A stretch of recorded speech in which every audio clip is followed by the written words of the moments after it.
powerful testimony on Capitol Hill from a mother who lost her two sons to fentanyl poisoning. Speaking to Congress, Rebecca Kiesling pleaded with lawmakers to tackle the opioid epidemic coming from our southern border.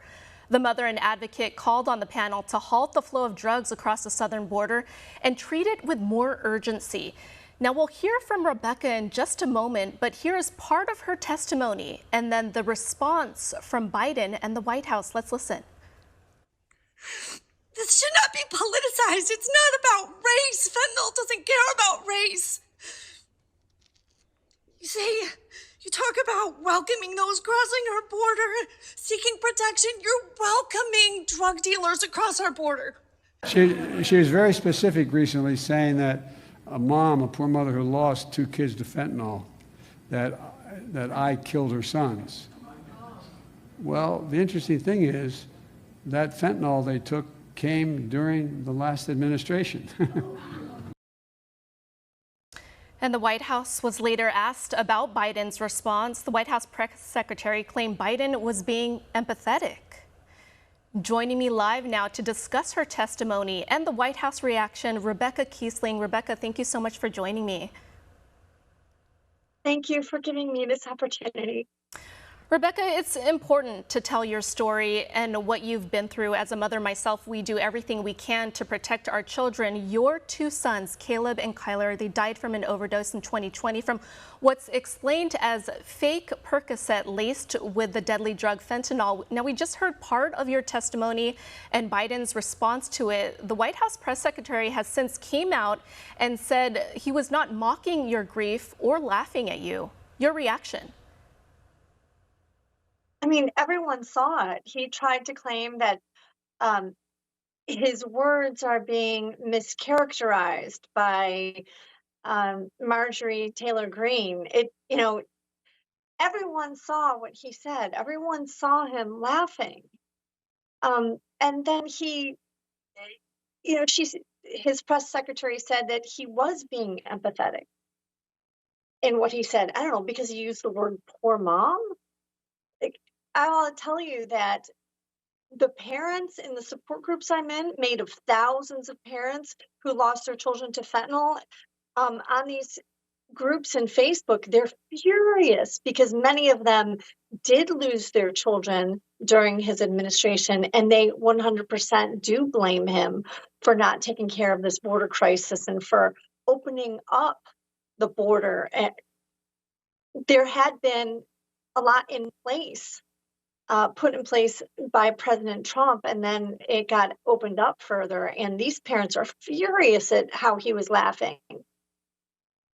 And Rebecca, as you just mentioned, many people share your sentiment. During your testimony, I heard you even read a list of goals one of your sons had written before he passed, but also people on the other side saying this was fear-mongering. Since that testimony, you've received a lot of hate mail. Tell us about that. Oh, it's been horrific. I mean, thanks to President Biden, and the way he phrased that, I have people who are saying that I blamed him for my children's death, and what kind of a children would lie and try to make it sound like her sons died under his watch when I knew that they didn't. Like, I didn't do that. There was a congresswoman who misspoke, and now all these people are like, just think that, I don't know, they're saying that I'm using my sons and pimping them out. And there's people who are saying I should be the one to die next, that I should go shoot myself, that a Child Protective Services should have been called, that I'm a horrible mother. What kind of mother thinks Percocets are okay? What kind of mother raises her children to do drugs? Like, are you crazy? I did everything I could. I gave them every warning like any parent does, more than others, because their birth mother had been a drug addict. And I was scared. I did everything I could.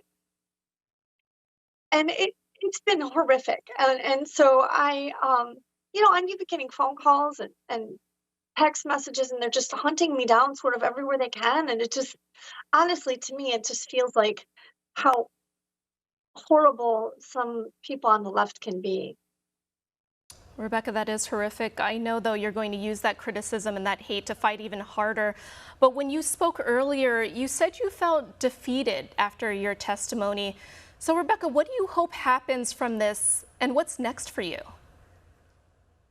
I felt defeated or like deflated because it was so discouraging to hear how the Democrats,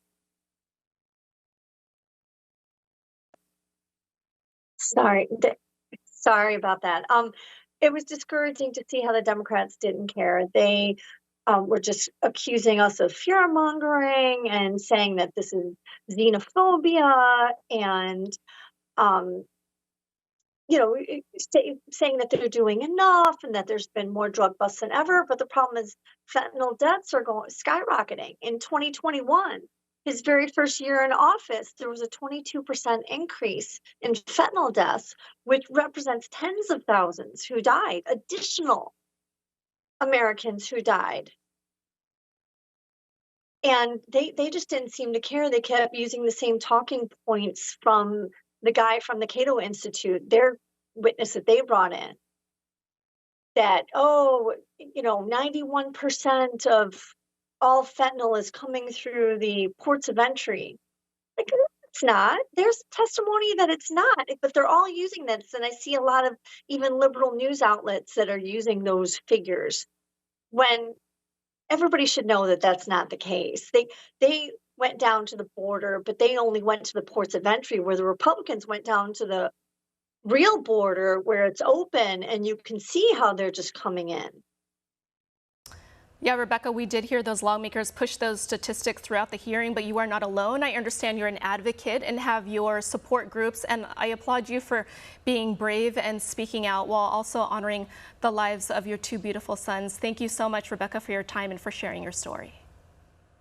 I appreciate it. Thank you. For all our viewers asking where One America News is heading in the future, we would like to introduce you to OAN Live. OAN Live is the best way to stay up to date on all of the hard-hitting, straight-shooting, national and international headlines. And the best part is, OAN Live is only $4.99 per month. All the credible, honest, unbiased reporting One America News offers at a fraction of the cost of cable. Just go to OANN.com to easily sign up for OAN Live and stay informed.